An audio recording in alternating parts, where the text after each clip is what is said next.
right, we are back for the second part of building healthy relationships. So last time we talked about normalizing conflict and just really kind of dug into that. And this time, what are we going to talk about?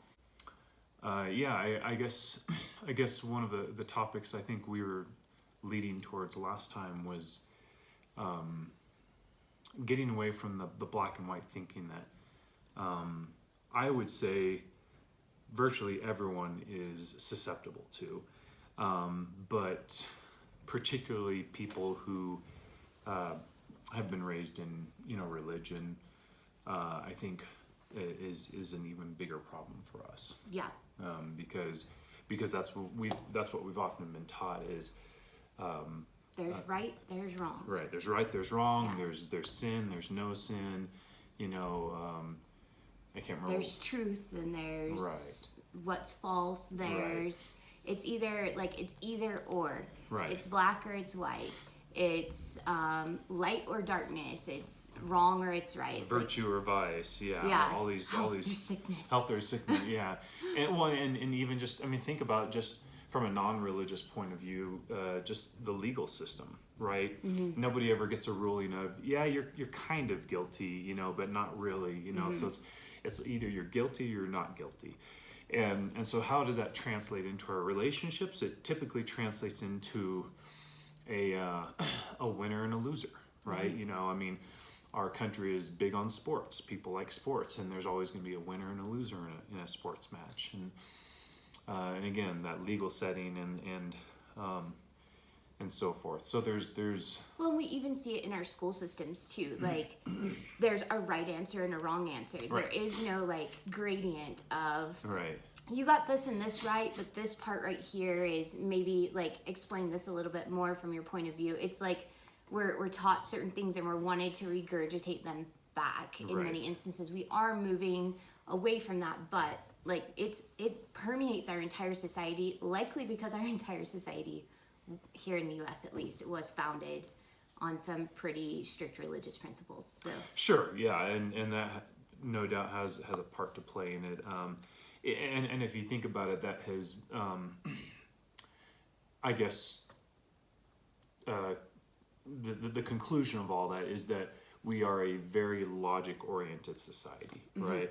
And some of us have probably heard descriptions about how our brain is divided up into two hemispheres. There's the left part of the brain, which L rhymes with logic, and so that's an easy way to remember of the left side is more logic oriented. It's about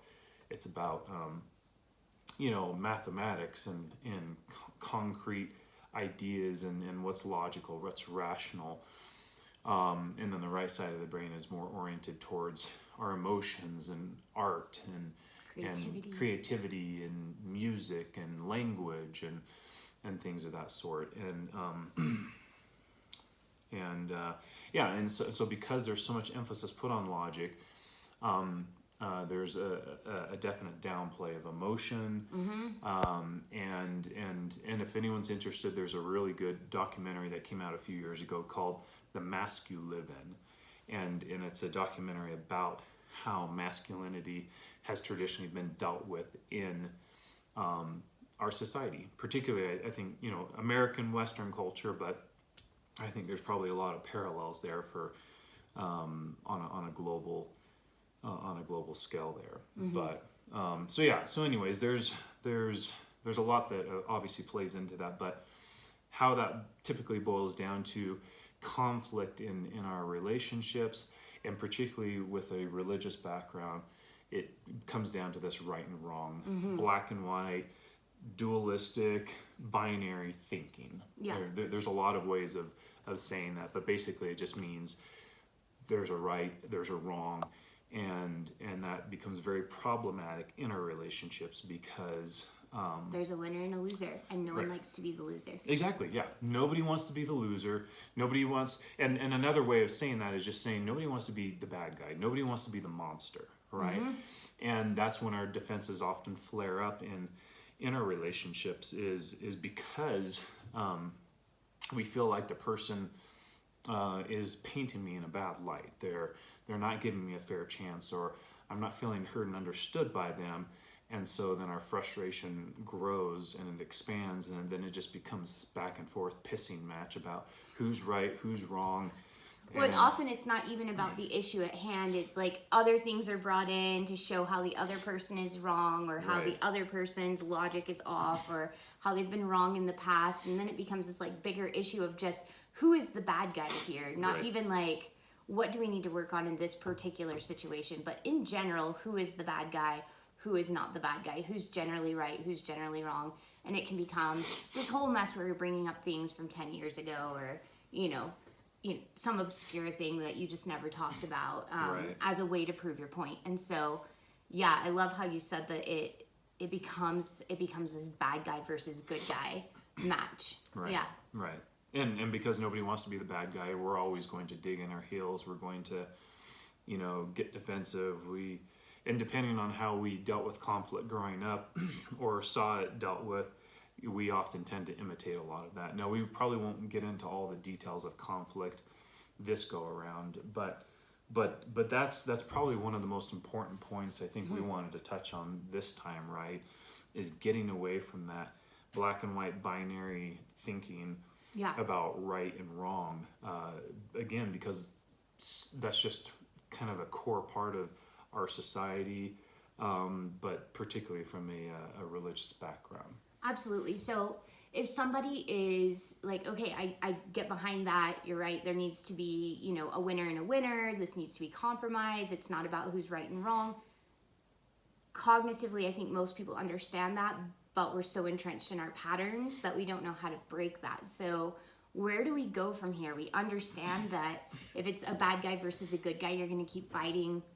It's going to get ugly because no one wants to be the bad guy. Everybody wants to be heard and understood. Everybody wants to be validated. How do you start to bring that about in your relationship? So, as far as, well, I would probably start with, this is a two-way street, right? This is something we both have to be on board with.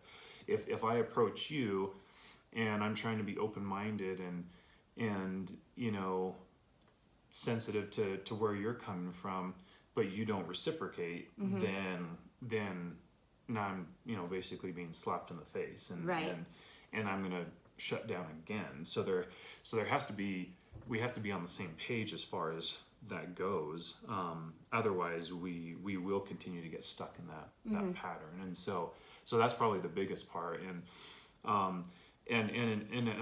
would argue that in order to get away from that binary, black and white thinking about things, that we really have to be open-minded about things. Yeah. Again, which is not something that necessarily comes natural, because of that right and wrong, thinking that we've always been taught, and so therefore we're very closed-minded. And if this is the right way to approach something, then I'm not going to be real open to anything, that is contrary to that for me. Yeah. Well, and I think one of the big things, like in our relationship, and one of the big aha moments I had was going from that. We were both very entrenched in the right versus wrong at the beginning of our relationship. We can still get into that place sometimes when we don't feel heard or understood, or we're tired and we're just not, exercising empathy. But here's the big thing that really changed things for me, was understanding that we can see the very same thing, and because we're two different people, we're gonna have two different perspectives about things, and that doesn't mean one of us is right and one of us is wrong, but we're both right. So we can have something happen in our relationship, and because of my past and my neural pathways and the way I perceive things and the things that have happened in my past, I can come to conclusions that are completely different from his, and I can experience that completely different than he experiences it, and that doesn't make either of us wrong. Even though we both have a different version of what happened, both of us are right. So I find that it's really helpful in those situations to get back to the facts sometimes. Like whenever I look at the facts of, like, he came here, he set this on the table, he said this, and then he walked away, usually both of us can agree on the actual facts of what happened, but he experienced it completely differently and I experienced it completely differently emotionally, and that gets to be okay for both of us. Both of us get to be right. And when you can accept, our cat is going to join us in this video. When we can accept that both of us get to be right, that both of our perspectives are valid, that's when that open-mindedness happens. That's when we open up to, okay, so this isn't about me being wrong or you being wrong. This is about both of us being right and both of us understanding how those basic facts were filtered through our experience, our personalities, and how we see life, so that we can understand one another and really understand, like get to a solution that works for both of us. And I think one thing I would add to that as well is that even if you can't, because you're right, sometimes we can't agree on just the facts of what happened. That's true. But sometimes we can't, right? And that's simply boiled down to we're both viewing and experiencing these situations through a different lens, and therefore I may remember the details of how something played out differently than you. But to your point, that's okay. And in fact, I would say that's not even the goal here. The goal is not agreement. The goal is not to come up with a final synopsis of what happened play by play. Honestly, the details don't really matter. What is most important is how I am feeling, how I am experiencing the situation. That is something that is not up for debate. If I'm feeling hurt or attacked by you, maybe that wasn't your intention, but that doesn't negate the fact that I still feel hurt and attacked by you. So there we are, back to that open-mindedness and that ability to try and put ourselves in someone else's shoes. So case in point, a lot of what people are asking about is how to resolve and work through some of that with someone who does or doesn't believe in their religion anymore. And what I would tell people is that especially in a fundamental cult-like setting, people are more often encouraged to we're more likely to be in love with the idea of a person or the beliefs of a person rather than the person itself. So if we're both part of a religion when we get married, and then later down the road one of us says, you know what, I don't believe it anymore, that can feel threatening to the relationship, because and I think that's evidence of, I'm more married to the idea of this person, or I'm more married to this person's religious beliefs than I am to the person. Yeah. Well, and that makes sense because, in the religion we came from, we were taught that if we had similar beliefs, so if we believed the same thing and we were both faithful, that any two people could have a successful relationship. And we're finding that that's just not the case. Because then you run the risk of, we all evolve, you guys. All of us evolve. Whether we leave the church or we stay in the church, we all evolve as people. And that evolution is something that we have to plan for in the marriage, that you're not going to be the same 24-year-old guy I married. I'm not going to be the same 20-year-old girl. We're meant to evolve and progress as humans. And so sometimes that includes a faith transition and a change in religious beliefs. And so when we're tied to each other's beliefs, those are going to change. My beliefs about the world and who I am as a person have changed drastically, regardless of the religious transition. And so when our love or our marriage is bound to beliefs, it can feel really scary and really rocky. So if people find that they're in that situation, they realize, oh my gosh, we got married because we believed the same thing. Like, he was a hot guy that believed the same thing as me, or she was a beautiful girl that believed the same thing as me. And they find themselves here 5, 10, 20 years later, where one of them's had a faith transition. How do you start working on that if you realize, oh my God, I think we got married because we had similar beliefs, not because I really knew him or her and I was in love with who that person was and I'm here for the evolution. Yeah, I mean, I would say in some respects it requires a reset of the relationship, because I heard a powerful quote, just in the last year or two, and it's something to the effect of, all of us get married 3 different times in our life, and sometimes it's to the same person. And I like that quote for a number of reasons, but I would say one of the big messages of it is that change is inevitable. In fact, I would argue there is no such thing as growth without change. You cannot grow from a comfortable position. I mean, if you were to take that from a physical standpoint, if I'm sitting on the sofa, my muscles are not growing. But if I'm up and moving and exercising, then I'm allowing my muscles to grow. And so it's true in a lot of different respects, is that we're supposed to grow. We're supposed to change in order to grow.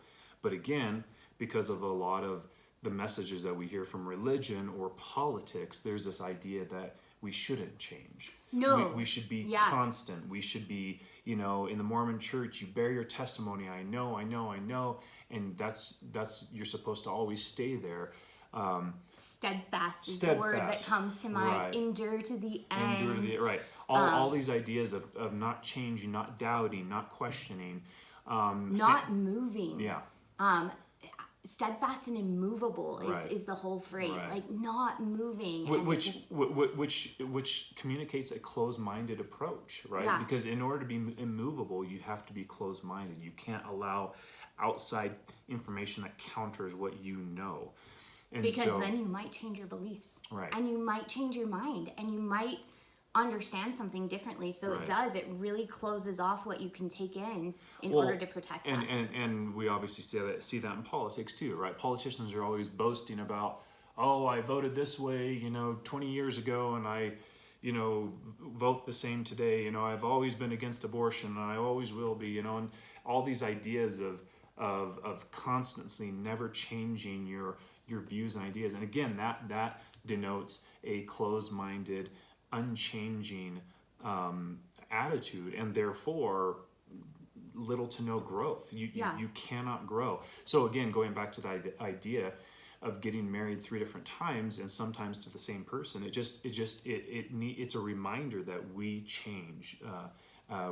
Change is inevitable, and therefore, if I'm married to you as a person, ideally, I'm going to grow and change with you versus, us becoming incompatible. Absolutely. Well, and I love, something you just brought up while you were talking about politics came to mind for me, which is that, you may still make the same decisions 20 years from now based on better information. So if you're a politician, for instance, that's against abortion, if you were open-minded, you would read about what is it like to be a woman, what causes someone to get an abortion, you would go into all of the details, and then you might still be against abortion. And we're not saying we're pro-abortion. You might still be against abortion, but you would be better informed and better able to make laws that would, take into account all of the reasons if that makes sense. So in your marriage, same thing. It's in your personal growth, it's about being open to information and understanding that evolution is necessary. That doesn't mean that both of you will leave your faith and that that's the right decision. It doesn't mean that both of you will stay and that that's the right decision. What it means is everybody has the information, they're open to hearing information, and that might mean that they still make the same decision or a different one, but it's the openness that counts. It's the willingness to hear information. It's the willingness to expand one's point of view, the willingness to understand that we might not have all the answers all the time. Yeah. And to always, even now, I find that I'm always questioning my beliefs. I always want to be open to more information and not entrench myself. Yeah. So. Yeah, and I think we touched on this last time, but it's important to reclaim our authority, right? Because we've been so eager and encouraged over our lives to give that authority to someone else, to question ourselves, to not trust ourselves. And so we give that authority to other people to make,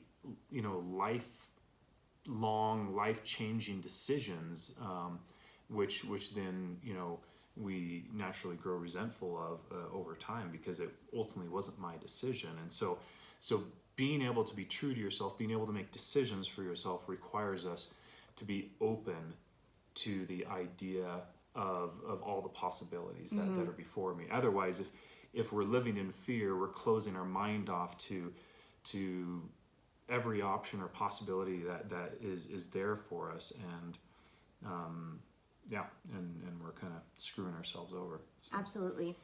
The thing that keeps coming to mind for me in all of this, I guess to kind of close it up, is it really is all about just empathy. Mm-hmm. And empathy doesn't mean agreeing with the other person. It means really trying to understand what things are like from their perspective. It means not defending yourself. You're there to listen without judgment. You're there to really try to understand, to ask questions, to really allow yourself to experience this the way they're experiencing it. And you guys, empathy is not one way. It has to be a two-way street in a marriage. One person can't be empathetic all the time and the other person just take the empathy and run with it. It has to be extended from both people to each other, where I want to understand why this was triggering for you, and I want to understand what this is like for you, and I want to understand, what comes up for you and why is this hard, and what about your past is also pouring into this present situation. Like, help me understand you, help me see you and hear you and validate you, and then in turn, can you do that for me? And from that place of empathy, that is where those win-win situations come from, because we both feel seen, we both feel heard, we both feel validated, and then we can, from that place, find something that works for you and it works for me. There is no winner and there is no loser. Mm-hmm. Is there anything else you want to add to that? No, I think that's a good way to wrap it up for now, and we'll maybe next time we'll get into some more of the details of that pattern and that cycle that we all get stuck in our relationships. But it's important to recognize that we're both right, we're both wrong, we both have valid feelings and concerns about something, and just because I don't understand what yours are doesn't mean it's not valid. Mm-hmm. So I love it. I love it. All right. I love these talks. You guys, it's so nice. The kids are at school. It's quiet in the house. And it's snowy outside. And we just get to chat. So I'm glad that we have these moments together. It's kind of fun. And I'm glad we're getting to share with you. All right. We'll see you next time.